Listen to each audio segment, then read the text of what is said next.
দেখেছো আমাদের ধানগুলো কত ভালো হয়েছে, আর ওদিকে তোমার মাছগুলো কেমন লাফাচ্ছে, দেখেই মন ভরে যাচ্ছে আনন্দে।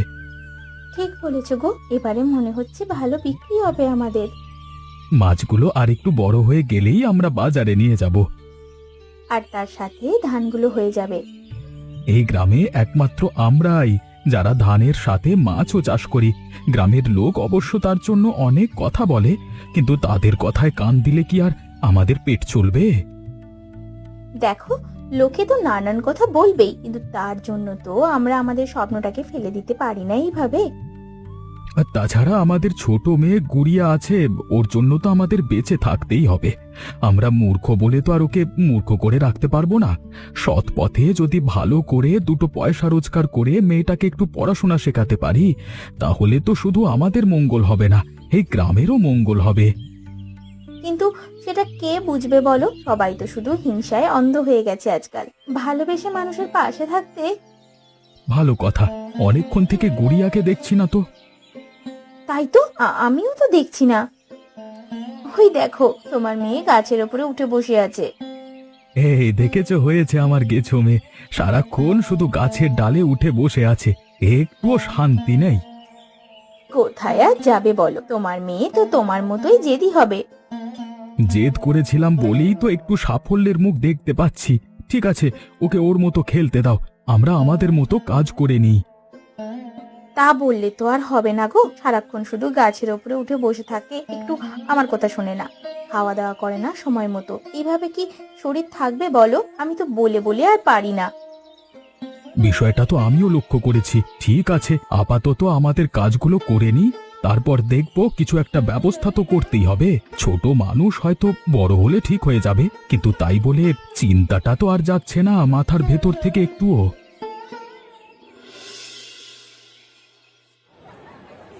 কেমন আছো দাদা? সব খবর ভালো তো? আমার তো সব খবর ভালো, কিন্তু তোমার মুখ এরকম শুকনো হয়ে আছে কেন? তোমার ধান আর মাছের চাষ তো ভালোই হচ্ছে শুনছি, তাহলে চিন্তাটা কোথায়? ওইসব কিছুই তো এত কষ্ট করে করেছি মেয়েটার জন্য, কিন্তু মনে যে সুখ নেই। সারাক্ষণ মাথার ভেতরে একটা চিন্তা ঘুরছে। তোমার আবার কি চিন্তা গো? দেখো, মানুষ মাত্রই চিন্তা করে, কিন্তু এত ভাবনা ভেবে কি হবে? ভাবনাটা যদি অন্য কিছু নিয়ে হতো তাহলে এত কষ্ট হতো না, কিন্তু ভাবনাটা হচ্ছে মেয়েটাকে নিয়ে। কেন, গুড়িয়া কি করেছে? কি করেছে মানে? একদম আমাদের কথা শোনে না, সারা দিন শুধু গাছের মগ ডালে উঠে বসে থাকে, একটুও খাওয়া দাওয়া করে না সময় মতো। আজকেই ওর মা বলছিল আমার কাছে। এবারে আমি বাবা হয়ে কি করতে পারি বলতো? মেয়েটাকে এত স্বপ্ন দেখছি যে পড়াশোনা শিখিয়ে বড় করব, কিন্তু এরকম চাষির ঘরের গেছো কন্যা হলে কি করব বলতো? আমার কাছে একটা সমাধান আছে ভোলারাম।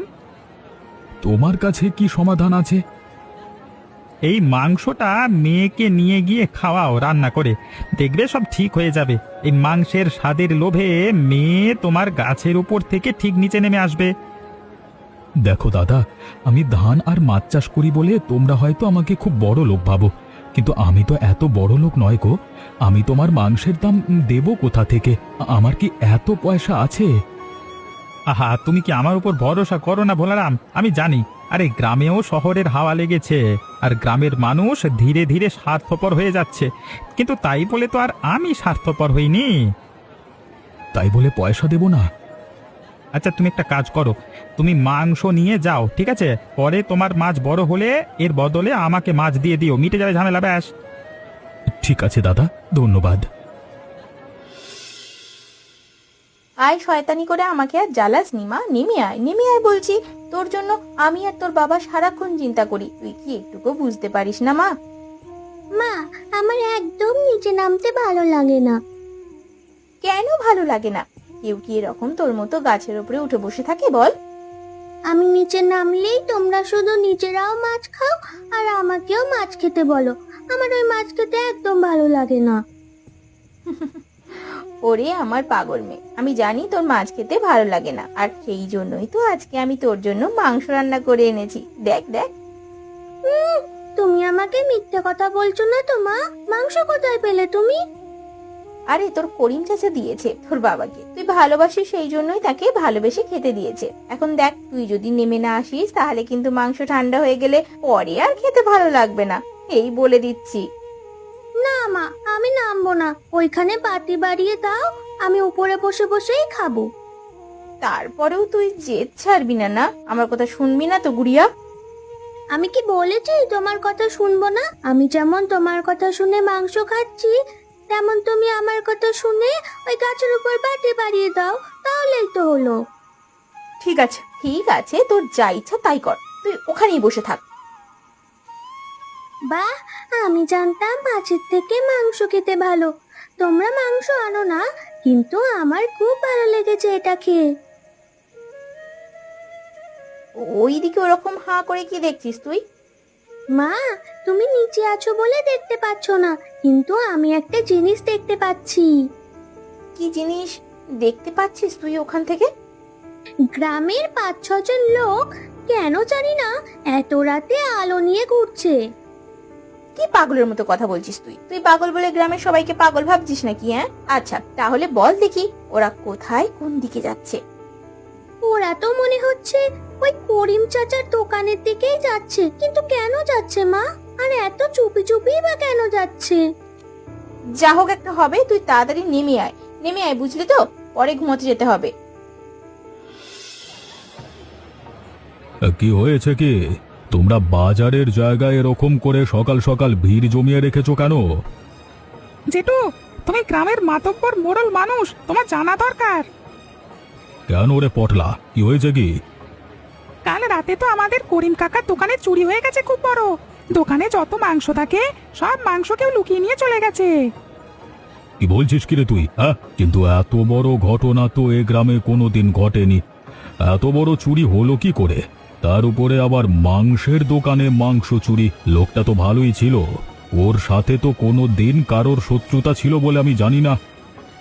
কে এমন করলে ধরতেই হবে আমাদের, না হলে তো গ্রামের মানুষেরা শান্তি পাবে না। সবাই খুব চিন্তায় পড়ে গেছে, দেখতেই তো পাচ্ছ জেঠু। না না, এটা সত্যি খুব খারাপ খবর। আর এখানে সবাইকে দেখে তো মনে হচ্ছে কেউ কিছু দেখেনি, কেউ কিছু জানে না। ঠিক আছে, আমি ঘোষণা করছি যে এই চুরির ঘটনার যে মীমাংসা করতে পারবে তাকে আমি পুরস্কার দেব। এখন যাও, সবাই নিজের মতো করে তদন্ত শুরু করো এবং আমাকে এসে জানাবে। আরে মা, তোর বাবা বলছে তুই নাকি কালকে রাতে কি দেখেছিলিস? কিভাবে কি দেখেছিলিস আমাকে একটু ভালো করে বলবি রে মা। জানো তো দাদু, আমি তো সারাক্ষণ গাছে উঠে বসে থাকি, তাই সবাই আমাকে বকাবকি করে, কিন্তু আমার গাছে উঠে বসে থাকতেই ভালো লাগে। তেমন ভাবেই কালকে রাতে আমি গাছে উঠেই তো বসেছিলাম। তারপর করিম কাকার দেওয়া মাংস মা রান্না করে আমাকে দিয়েছিল, কিন্তু আমি গাছের উপরে বসেই খাচ্ছিলাম। আর তখন দেখি যে কয়েকটা লোক অদ্ভুত ভাবে আলো নিয়ে ঘোরাঘুরি করতে করতে খুব গোপনে চুপি চুপি ওই করিম কাকার দোকানের দিকে যাচ্ছিল। তুই তখন কি করলি? আমি তো মাকে বলেছিলাম, কিন্তু মা আমার একটা কথাও বিশ্বাস করেনি, কারণ আমি তো সারাক্ষণ দুষ্টুমি করে গাছে উঠে বসে থাকি, তাই। আচ্ছা বুঝলাম, কিন্তু তুই দেখেছিলিস তারা কারা ছিল? না গো, আমি তো বুঝতে পারিনি, কারণ অন্ধকার ছিল। তবে এইটুকু বুঝতে পেরেছি যে তারা কেউ আমাদের গ্রামের লোক ছিল না। বুঝতে পেরেছি, আমাদের গ্রামে চোর এসেছিল তার মানে। কিন্তু এত বড় সাহস কোথা থেকে পেল? হ্যাঁ, এই গ্রামেতে কোনো দিন এরকম ঘটনা এর আগে ঘটেনি। ঠিক আছে ভোলারাম, তুই যা, তোর মেয়েকে নিয়ে যা, আমি দেখছি কি করা যায়।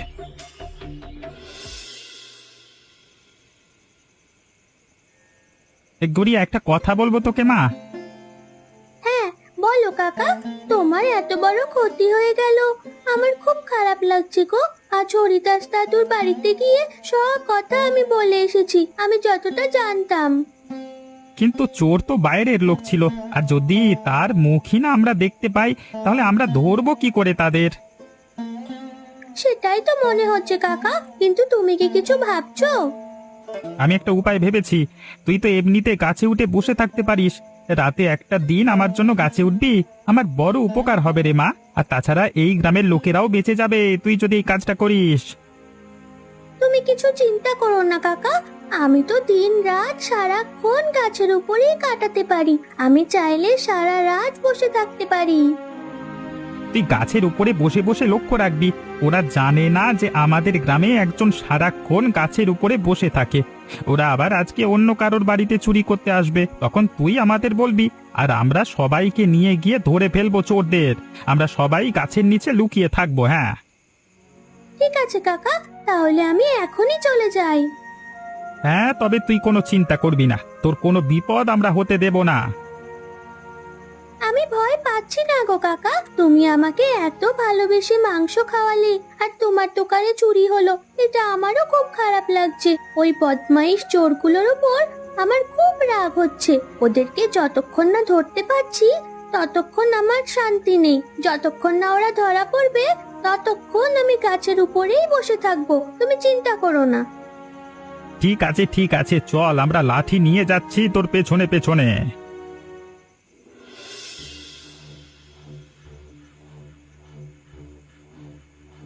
কাল তো ভালো করেই মজা নিয়েছি, হ্যাঁ আজকেও তো মজা নেব।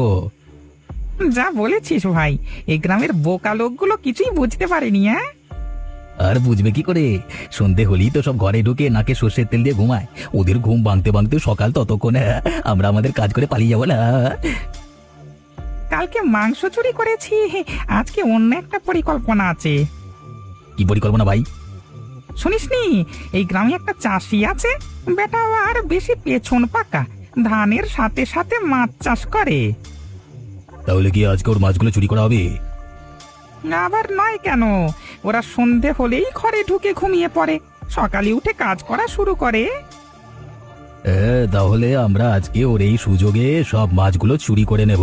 আর কালকে সকালে উঠে যখন দেখবে যে সব খালি, তখন মাথায় হাত দিয়ে শুধু কান্নাকাটি করবে। হ্যাঁ, আর গ্রামের বোকা লোকগুলো এসে হায় হায় হায় হায় করবে, ভাববে যে ভূতে ওদের জিনিস চুরি করে নিয়ে গেছে।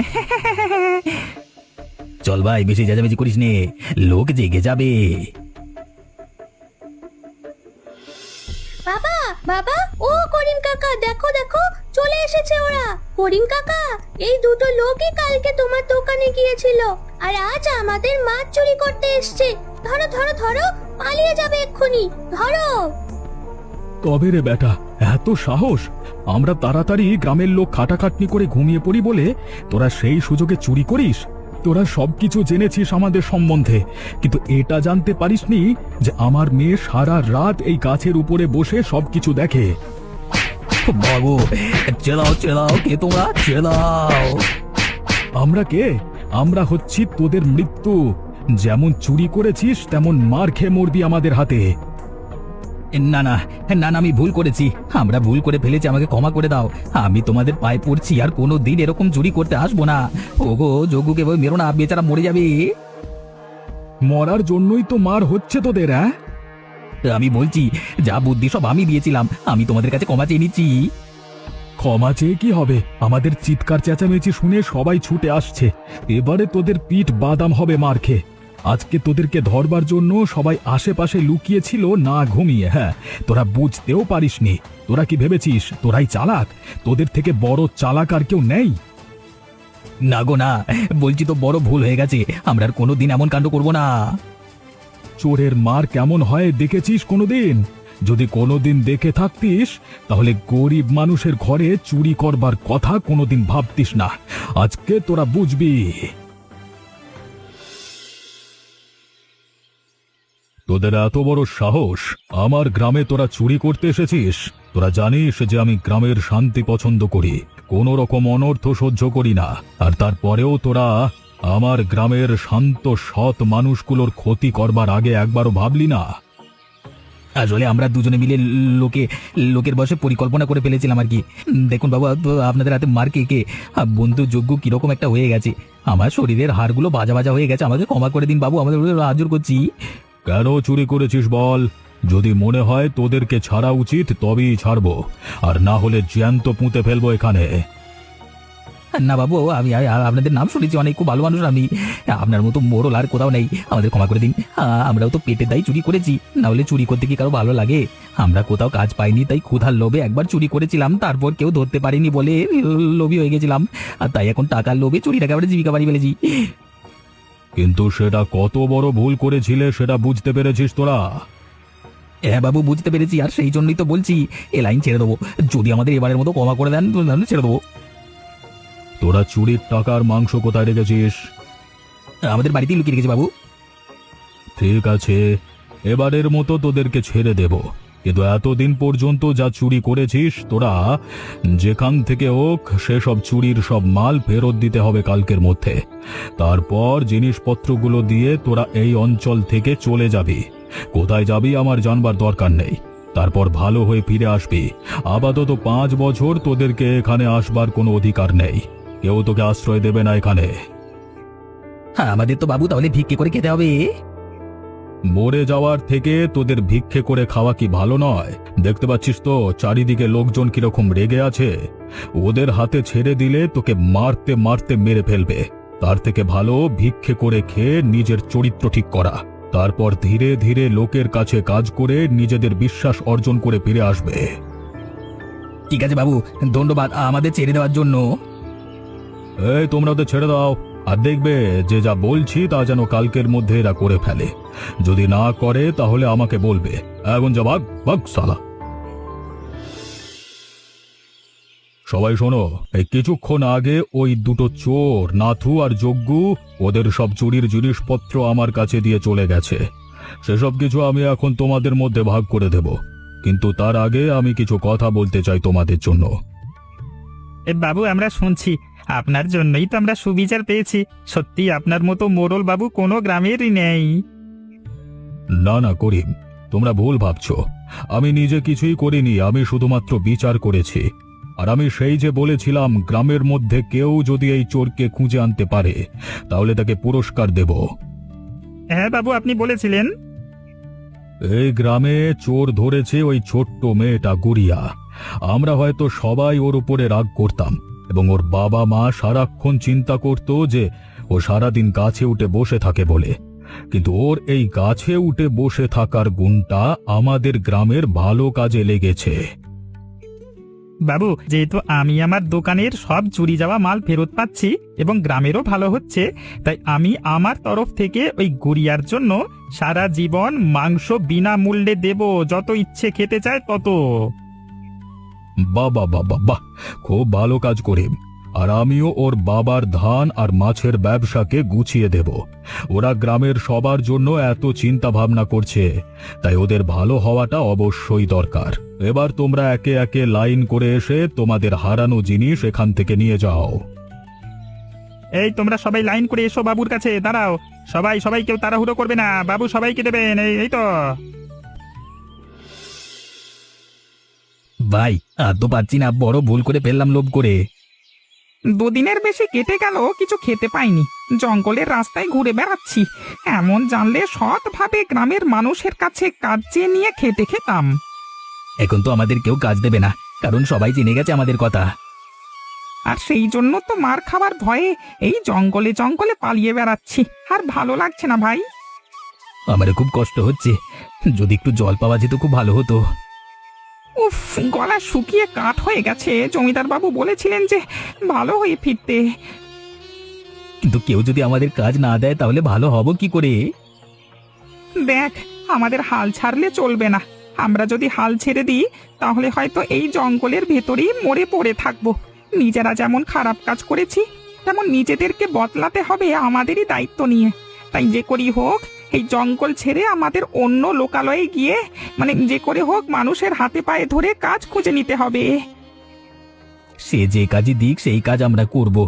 ধীরে ধীরে নিজেদের প্রমাণ করে ভালো হয়ে গ্রামে ফিরে যাব।